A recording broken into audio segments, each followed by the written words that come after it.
We founded the Thayer Leader Development Group in 2010 at the beautiful historic Thayer Hotel at West Point in order to bring corporate leader development to West Point to learn the military principles that are taught to our young cadets to prepare them for a lifetime of service to a nation. And we have had over 500 corporations come through learning leadership the West Point way, including companies like USAA, JP Morgan, Mercedes-Benz, Deloitte, and many other wonderful companies. Last year, we hosted the opening and closing bells here at Nasdaq. At the opening bell, we had 60 different companies raise their hands and pledge to hire more veterans. And at the closing bell, we had all West Point CEOs and senior executives ring the bell, which was just a wonderful event. After that event, we had a little conference with all of the leader development people from all of these companies like FedEx and Wyndham and Xerox. And we talked about veterans initiatives. And it was amazing to hear all of these people talk about all of the different things they were doing for veterans. And we held the event right here in this room, and it went so well that there was such a huge demand for information. And it goes way beyond just hiring veterans. There's all kinds of things these wonderful companies are doing. And then we recently announced on September 1st on Fox and Friends the CEO Challenge. And it's just a simple challenge, just to ask every single CEO in the country to post their veterans initiative on their website. And by that simple act, we think we can move the needle in a big way on veterans initiatives. Through the process, we identified 13 different areas where these companies were supporting veterans, and we tried to categorize it so that we could provide a how-to or a best practices program for every company in America. What if we could get every one of those companies to implement a veterans initiative? And that's how this whole program was started for us, and that's what we're here to talk about today and to highlight what great companies do. In our experience, the greatest companies in the country honor veterans. They honor the military. They also teach leadership principles. So we found our clients, the General Electrics, the Synchronys, the JP Morgans, the USAAs, the Deloittes, 7-Elevens. They're great companies that honor veterans, and they also teach the military principles to their corporate executives. I just wanted to say that for me, one of the hallmarks of working in the military and serving in the military is the way that we train for leadership. The military is very good about this formalized process for training, both advanced education and military training classes. But the most important element really is the on-the-job training, because the military recognizes that the best way to learn how to lead is to lead. There are some very fundamental qualities that veterans have, dedicated to the mission, integrity, honesty, loyalty. These are really fundamental things that you can't just go to a class and get. And so when you have those kind of qualities in people, then you need, I think, to say, okay, we have these fundamental qualities in a person. What do we need to help him or her transition to the workforce, and find out what some of those things are that they may be lacking. And when you put those two things together, it'll be really powerful.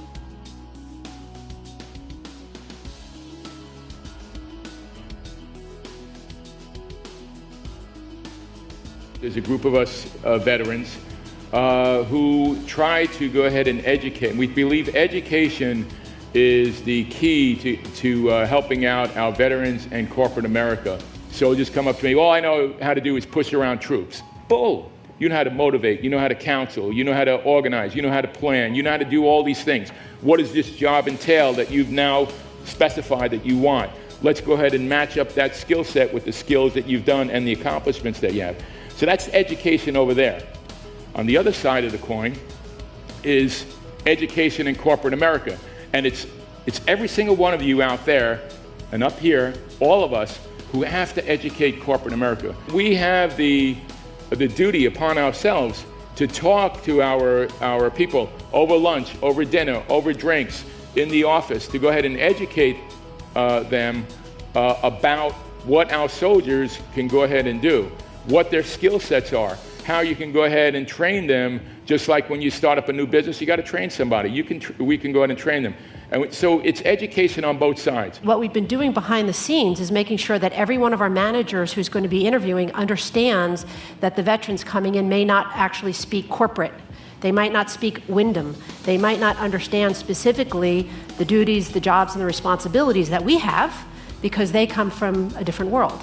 So we've been working with our hiring managers to better understand how they can do a better job of translating and welcoming those veterans into our workforce. Every different person has a very different experience, and we have to tap into that, and we have to understand what their needs are, what their family needs are, where do they come from, what their areas of expertise are. We assign them a mentor. Generally, it's a mentor that comes from our associate business group, which is called iVow. And we put them together so that once they are identified to join Wyndham Worldwide, they are partnered with somebody who's already demonstrated what success looks like at Wyndham. So they can teach that person coming into our environment what success looks like. Who wouldn't hire these people? The competence that they have, the character that they have, all the technological savviness that they have, all of these things are really good. You know, I can find that someplace else, but there's something different about Americans veterans. And if I can hire as many of them as I can and stay in business doing it, guys, that's what I'm all about. So the first thing I do is I hire them.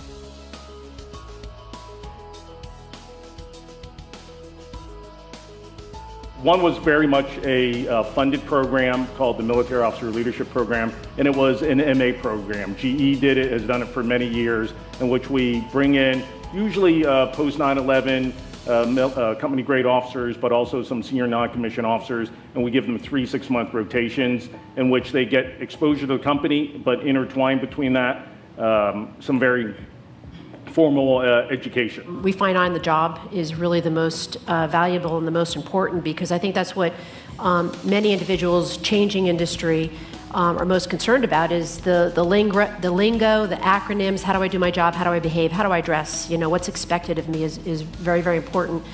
But I do also want to make a comment that that's a very important aspect for that person. I think it's also important for organizations to address their families and their spouses. And I think sometimes the focus is so much on the person you've hired and bringing them on and making them successful. They are also part of a family, and it's our responsibility to make their family successful and give them the support that they need. Reaching out on benefits that they may or may not need, assimilating into the organization and our culture, assimilating into the area in which they're living.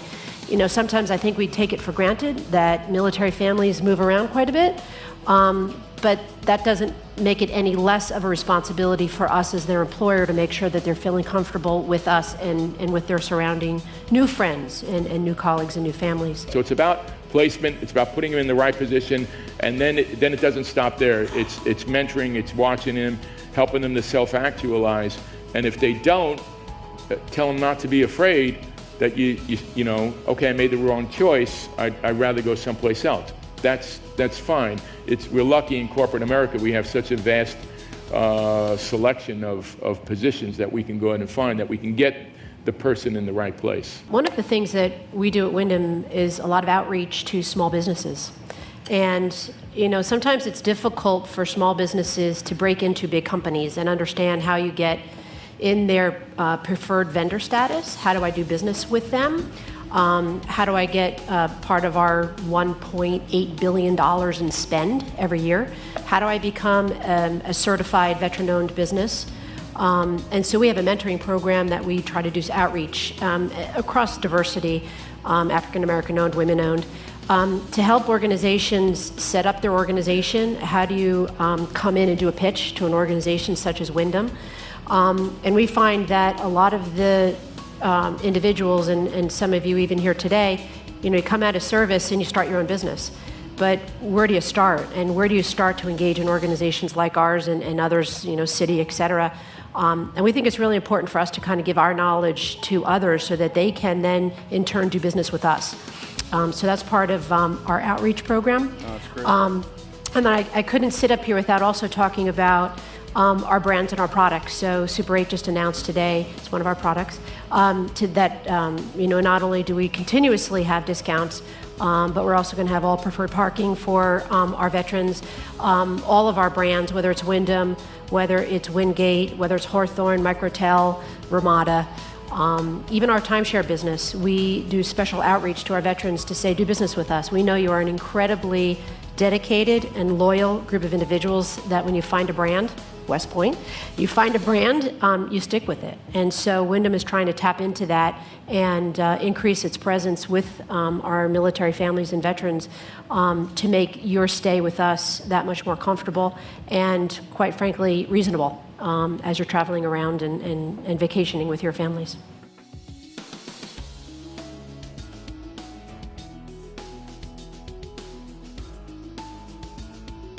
We took the 13, and it was a little bit of a wake-up call from us.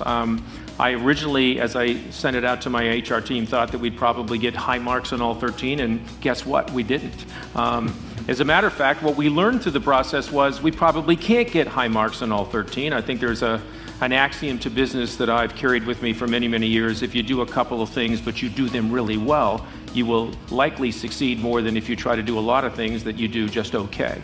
And so I think the so what for us in that exercise was, as we went through those 13, we defined 7 that we thought that not only could we do well, but that would be meaningful to both our organization and veterans in our organization, and veterans that we wanted to assimilate into our organization. We laid out the 7 that we thought that we really could improve on, put some resources against them so that we can start to execute that in 2017. And then we'll review these each year, and hopefully as you look 3-5 years into the future, we'll be a company that does a much better job of supporting our veterans than we have in the past.